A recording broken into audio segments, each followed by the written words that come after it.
This video explores how Nova Scotia businesses can grow by exporting to China. The main products that Canada exported to China in 2021 were iron ore, sulfate chemical wood pulp, and wheat.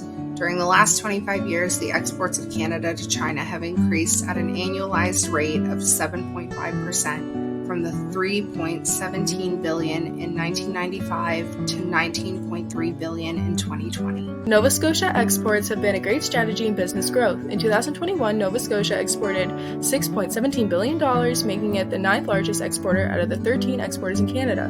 The top export of Nova Scotia were crustaceans, live, fresh, or chilled lobster, from $1.4 billion. As of July 2022, China was Nova Scotia's second largest exported destination, which was $62.8 million. China is by far the largest population globally and has a lot of food requirements to meet.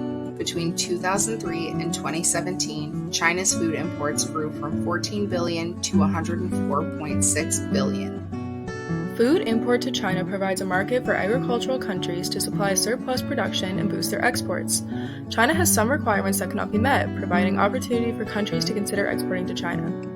The economic impact of business activities on local communities is substantial. They provide jobs, pay taxes, and support local education, health, and recreation programs. Canada and China are both significant producers and exporters of agriculture and agri-food products with distinct supply and demand profiles. China has lenient import laws, only requiring companies to register with the Ministry of Commerce. Tariff charges were also dropped from the 15.3% to 9.2% in 2017, 10% specifically for lobster. The mega events in China, like the China International Import Expo in Shanghai and the China International Food and Catering Expo in Changsha, provide appropriate and various accessible opportunities for exporters to effortlessly target China. Countries can be more transactional and tend to lack patience in building relationships with Chinese networks. Lack of cultural appreciation and sensitivity have been a barrier to trading with China. Chinese exports plunged in the first 2 months of 2020 due to the coronavirus outbreak, disrupting global supply chains. The imports by China also fell by 4%, and China faced a trade deficit of $7.1 billion in the first 2 months. Economic growth has been sluggish for more than a quarter century. The real GDP growth rate declined to 6.9%, causing drawbacks from many exporters. On April 12, 2021, the GACC released 2 regulations that will regulate food safety in China, as well as imported and exported foods. Decree 248 requires that facility and product registrations must be completed and approved by GACC prior to shipment.